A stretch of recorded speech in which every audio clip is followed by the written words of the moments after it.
आपके लिए लेकर आई हूँ इस कहानी का अगला एपिसोड। एकांश को रोक पाना यष्टि के लिए मुश्किल हो रहा था। असल में तो वो खुद को भी एकांश के चार्म से नहीं बचा पा रही थी।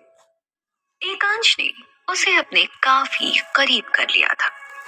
उसके दोनों हाथों ने यष्टि को कमर से जकड़ा हुआ था। उसके हाथ यष्टि की कमर को छू रहे थे, जिससे उसमें एक अजीब सा गुदगुदाने वाला एहसास हो रहा था। एकांश के होंठ यष्टि के होंठों के एकदम नजदीक ही थे। यष्टि ने एक बार फिर अपने दोनों हाथों को एकांश की चेस्ट पर टिका दिया। सिर्फ ऐसा करके ही वो अपने और एकांश के बीच दूरी बना पा रही थी। लेकिन एकांश का तो कोई इरादा ही नहीं लग रहा था दूरियां बढ़ाने का, बल्कि वो तो दोनों के बीच की दूरियों को एकदम खत्म करना चाहता था। एकांश ने अपने होठों को यष्टि के होठों के एकदम नजदीक लाते हुए कहा, "You smells good." इतना कहते हुए एकांश ने यष्टि को अपने करीब करते हुए गले से लगा लिया। उसके दोनों हाथों की पकड़ में यष्टि की कमर तो जैसे खोस ही गई। उसने काफी कसकर यष्टि को अपने गले लगा लिया। कार में एसी ऑन होने के बाद भी कार का टेम्परेचर काफी हीट हो गया, जो यष्टि की बदलती हुई रंगत को देखकर ही पता चल रहा था। वो इस समय हद से ज्यादा शर्मा रही थी। यष्टि एकांश के गले लगी हुई थी। वहां इतना साइलेंस था कि उन दोनों को एक दूसरे के दिल की धड़कनें भी सुनाई दे रही थी। एकांश के दिल की बढ़ी हुई धड़कनें सुनकर यष्टि को घबराहट हो रही थी। वो अपनी फीलिंग्स को और होल्ड नहीं कर सकती थी। यष्टि ने एकांश से कहा, "एकांश, प्लीज मुझे छोड़िए, हम लोग घर चलते हैं।" एकांश भी आज कोई मूड में नहीं था यष्टि से दूर होने के। उसने यष्टि को छेड़ते हुए कहा, "तो तुम चाहती हो कि मैं घर जाकर ये सब कंटिन्यू करूं?" यष्टि एकांश से रिक्वेस्ट करते हुए बोली, "एकांश, आसपास काफी अंधेरा और सुनसान है, मुझे डर लग रहा है, प्लीज चलिए घर चलते हैं।" लेकिन एकांश पर तो जैसे उसकी किसी बात का असर ही नहीं हो रहा था। एकांश ने यष्टि को ऐसे ही अपने करीब होल्ड किया हुआ था। उसका ध्यान तब टूटा जब यष्टि के फोन पर किसी का फोन आया। फोन की आवाज सुनकर यष्टि ने एकांश से अलग होने की कोशिश की, लेकिन एकांश ने उसे बिल्कुल भी नहीं छोड़ा, बल्कि उसने उसकी सीट से अपना हाथ बढ़ाकर उसका कॉल रिसीव करके स्पीकर ऑन कर दिया। ना तो यष्टि और ना ही एकांश ने ये एक्सपेक्ट किया था कि ये फोन विद्युत का हो सकता है। विद्युत ने फोन उठाते ही पूरे फ्लर्टी अंदाज में कहा, "कैसी है मेरी यष्टि? कहीं तुम एकांश के साथ तो नहीं हो?" एकांश उसकी सारी बातें चुपचाप सुन रहा था। अब यष्टि ने जवाब दिया, "विद्युत, मैंने तुम्हें पहले भी कहा था कि मुझे कॉल करना बंद कर दो, अदरवाइज मुझे तुम्हारे खिलाफ हैरेसमेंट की कंप्लेंट करनी पड़ेगी, तभी तुम्हारी अकल ठिकाने आएगी।" यष्टि जिस तरह से विद्युत को डांट रही थी, एकांश को हंसी आने लगी थी। उसने कॉल को बीच में ही डिस्कनेक्ट कर दिया और यष्टि से पूछा, "क्या तुम किसी स्कूल में टीचर थी? अच्छे से क्लास ली तुमने उस विद्युत की? मुझे गर्व है कि मेरी बीवी इतनी स्ट्रांग है कि मुझे तो कुछ बोलने की जरूरत ही नहीं पड़ी। लेकिन एक बात बताओ, मेरे नजदीक आते ही तुम्हें क्या हो जाता है? कहाँ चली जाती है तुम्हारी सारी हिम्मत?"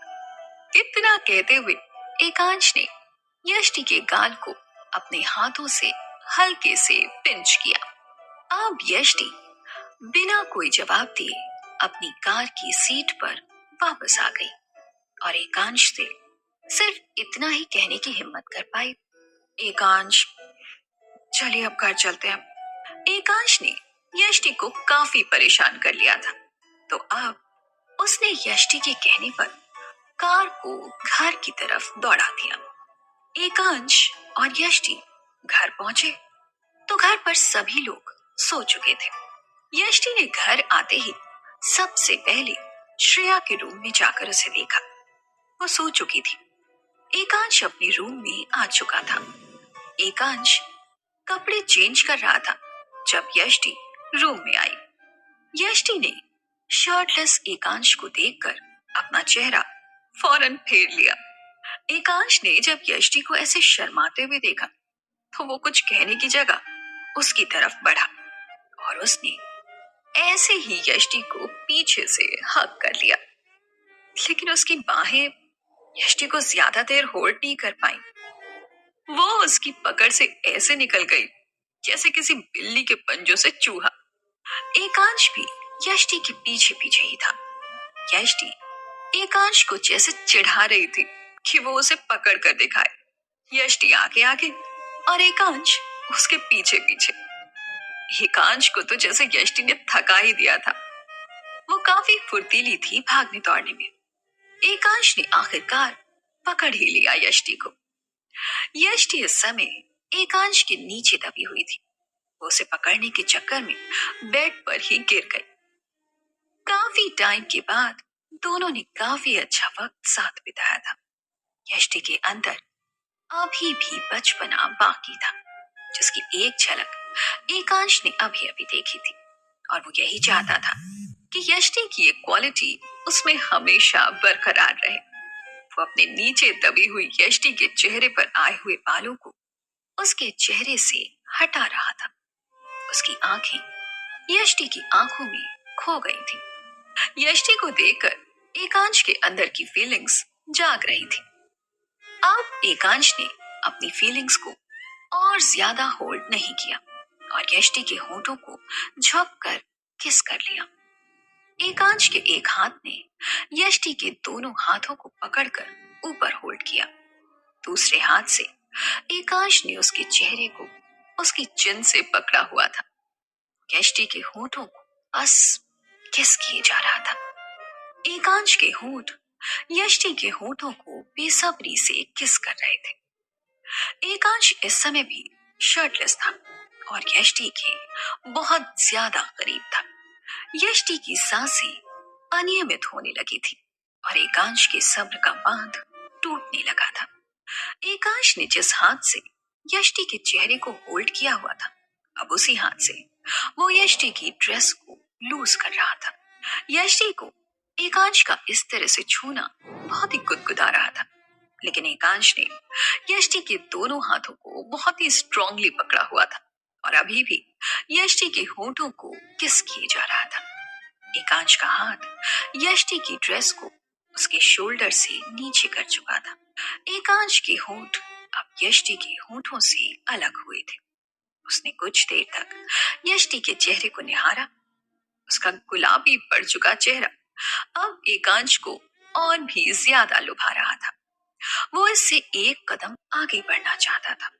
वो यष्टि को अपना बनाना चाहता था, लेकिन उसके लिए यष्टि की भी मंजूरी जरूरी थी। वो उसके साथ कोई जबरदस्ती नहीं करना चाहता था।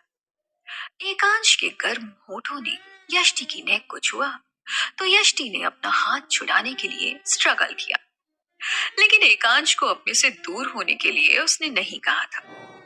यष्टि तो बस एकांश के इस तरह से छूने से अपनी फीलिंग्स को रोक नहीं पा रही थी।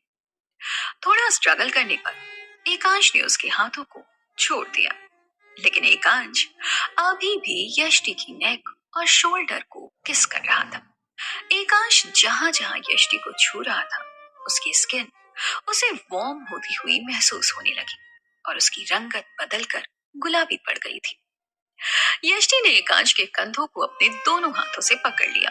यष्टि नहीं चाहती थी कि एकांश इससे आगे बढ़े। उसने धीमी आवाज में एकांश के कान में कहा, एकांश प्लीज, हमें सो जाना चाहिए। एकांश ने बोलते हुए यष्टि के होंठों पर अपनी उंगली रखते हुए कहा, मैं अपनी लिमिट्स तब तक क्रॉस नहीं करूंगा जब तक तुम इसके लिए तैयार नहीं हो। यष्टि के होंठों पर रखी अपनी उंगली के ऊपर से ही एकांश ने यष्टि के होठों को हल्के से छुआ और वहां से उठकर वो वॉशरूम में चला गया। यष्टि एकांश के ऐसे स्वीट बिहेवियर से काफी खुश थी। एकांश के जाने के बाद भी वो ऐसे ही बेड पर अपनी बाहें फैलाकर लेट गई। उसने अभी तक अपनी ड्रेस को भी ठीक नहीं किया था। उसकी स्ट्रैप अभी भी उसके कंधों से नीचे थी। वो एकांश के आते आते ऐसे ही सो गई।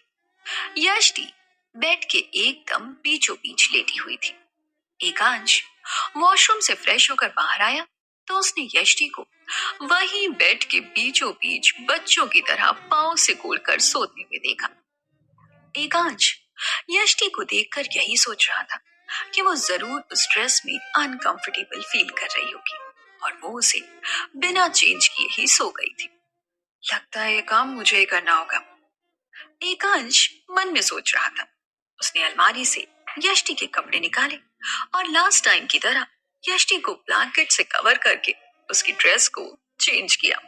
कम से कम यष्टि सुकून से तो सो पाएगी, लेकिन इसकी बहुत संभावना थी कि यष्टि सुबह उठकर उससे इस पर जरूर लड़ेगी कि उसने उसकी ड्रेस क्यों चेंज की।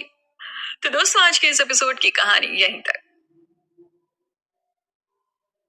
दोस्तों, मेरा नाम है मोनिका और मैं आपके लिए लेकर आई हूँ इस कहानी का अगला एपिसोड। एकांश भी अब यष्टि के एकदम करीब आकर लेट गया। यष्टि ब्लैंकेट ओढ़कर सो रही थी। अब तो उसे कोई होश ही नहीं था, लेकिन इस समय तक एकांश को नींद नहीं आई थी। एकांश अपने फोन को यूज करने में बिजी था जब यष्टि का एक हाथ आकर एकांश के चेहरे पर लगा। एकांश ने झुंझलाते हुए मन में कहा, सोते हुए भी चैन नहीं है इस लड़की को। एकांश ने आहिस्ता से उसका हाथ उठाकर साइड में रखा और फिर से अपने फोन में लग गया, लेकिन तभी यष्टि ने अपना पांव एकांश के ऊपर रख दिया। एकांश ने अब यष्टि के पांव हटाने की कोशिश नहीं की, बल्कि उसने अपने फोन को साइड टेबल पर रखा और यष्टि के करीब होकर उसे अपनी बाहों में भरकर सोने की कोशिश करने लगा। एकांश की जिंदगी में जब से यष्टि आई थी, तब से उसकी लाइफ फिर से खुशहाल हो गई थी। एकांश की जिंदगी में जब से यष्टि आई थी, तब से वो जैसे जीना सीख गया था, वरना अपने भाई और भाभी की मौत के बाद से वो जैसे हंसना और खुश रहना ही भूल गया था। लेकिन यष्टि के आने के बाद से उसकी लाइफ फिर से खुशहाल हो गई थी। अब फिक्र थी तो सिर्फ श्रेया के बोलने की। इधर मीरा कपूर के घर में जब से वो एकांश से अलग हुई थी, तब से वो बिल्कुल भी खुश नहीं थी। अब जब अनिरुद्ध भी उसके हाथ में नहीं था, तो उसे एकांश का ही साथ याद आ रहा था। जिस समय उसकी एकांश से सगाई हुई थी, वो दोनों काफी कम एज के थे और मीरा के लिए भी वो शादी सिर्फ एक थोपा गया फैसला थी। मीरा कपूर अपने घर के टेरेस के ऊपर ही चक्कर काट रही थी और इस समय अपनी जिंदगी में आए खालीपन को महसूस कर रही थी। उसे अपने और एकांश के एंगेजमेंट टूटने के फैसले पर अब अफसोस हो रहा था और उसे ये बात भी अच्छे से पता थी कि एकांश के शादी करने के फैसले के पीछे भी मीरा का उसे प्रोवोक करना ही था, जिसके बाद मीरा कपूर की तो शादी टूट गई और एकांश ने सच में शादी कर ली थी। लेकिन मीरा कपूर भी इतनी आसानी से हार मानने वालों में से नहीं थी। इधर एकांश जब सुबह उठा तो उसकी सुबह यष्टि के उस खूबसूरत चेहरे को देखकर हुई। उसका चेहरा यष्टि के चेहरे के एकदम सामने था। एकांश ने आगे बढ़कर यष्टि के होठों को किस किया, जिससे यष्टि की भी आंख खुल गई। एकांश की सुबह तो यष्टि का चेहरा देखकर हुई थी, लेकिन यष्टि की सुबह एकांश की किस से हुई थी। उसने शर्म से अपना चेहरा फेर लिया। एकांश ये बात समझ गया था कि वो शर्मा रही है। उसने भी यष्टि को ऐसे नहीं छोड़ा और उसके करीब होने लगा। यष्टि की कमर में हाथ डालकर एकांश ने उसे अपने करीब कर लिया। यष्टि की पीठ एकांश की चेस्ट को छू रही थी। यष्टि को एकांश के हाथ बहुत वार्म महसूस हो रहे थे। एकांश ने अपने होठों से यष्टि की नेक को टच किया तो यष्टि और भी ज्यादा शर्मा गई। तभी यष्टि की नजर अपने कपड़ों पर गई। उसे अच्छे से याद था कि वो बिना कपड़े चेंज किए ही सो गई थी। फिर ये सब जरूर एकांश ने चेंज किया है। यष्टि फौरन एकांश की तरफ पलटी तो उसका चेहरा एकांश के चेहरे के एकदम करीब था। होठों के बीच तो उनके कुछ इंच की दूरी थी। सुबह सोकर उठी यष्टि की सांसें अभी भी ताजगी का ही एहसास दे रही थी एकांश के होठों पर पड़ती हुई। वो इससे पहले अपने होठों को आगे बढ़ाता यष्टि ने बीच में अपना हाथ अड़ाते हुए कहा, एकांश, आपने मेरे कपड़े चेंज किए, और कौन कर सकता है? अब ये मत कहना कि तुम्हें बिना कपड़ों के देखने पर ऑब्जेक्शन है। अब इतना तो शर्माने की जरूरत नहीं है। एकांश ने यष्टि के चेहरे को देखते हुए कहा तो यष्टि को सिर्फ बिना कपड़ों के शब्द सुनाई दिया। उसने गुस्से में एकांश से कहा, एकांश, तो क्या आपने मुझे बिना कपड़ों के देखा? आपको शर्म नहीं आती? कल तो आपने कहा था कि मैं तब तक तुम्हारे करीब नहीं आऊंगा जब तक तुम नहीं चाहोगी। फिर ये सब क्या है? इतना कहते हुए यष्टि आंखें बड़ी बड़ी करके एकांश को घूर रही थी। एकांश ने मुस्कुराते हुए यष्टि से कहा, सिर्फ कपड़े चेंज किए, इसके अलावा हमारे बीच कुछ नहीं हुआ। वैसे मैंने बहुत से बॉडी मार्क्स नोटिस कर लिए हैं तुम्हारी बॉडी के, जैसे कि तुम्हारी बैक पर वो तिल। उफ! बोलते हुए एकांश की टोन में शरारत झलक रही थी। अब तो यष्टि को सच में और ज्यादा गुस्सा आ गया था एकांश की बातों से। उसने अपने हाथों को एकांश के ऊपर चलाना शुरू किया। उसके नाजुक हाथों के मुक्के एकांश की चेस्ट पर उसे कुछ खास फर्क नहीं दे रहे थे। लेकिन जब उसने यष्टि को इतना गुस्सा देखा तो उसने यष्टि के दोनों हाथों को अपने हाथों से पकड़कर उसे संभालते हुए कहा, पापा, मैंने तुम्हें नहीं देखा बिना कपड़ों के। लास्ट टाइम याद है ना? उसी तरह मैंने तुम्हारे कपड़े चेंज किए। मेरे लिए तुम्हारे शरीर से ज्यादा तुम्हारे लिए मेरी फीलिंग्स मैटर करती हैं। मैं झूठ नहीं बोलूंगा कि मुझे तुम्हारी फिजिकल डिजायर नहीं है, लेकिन जब तक मैं तुम्हारा दिल नहीं जीत लेता तब तक मैं अपनी लिमिट्स क्रॉस नहीं करूंगा।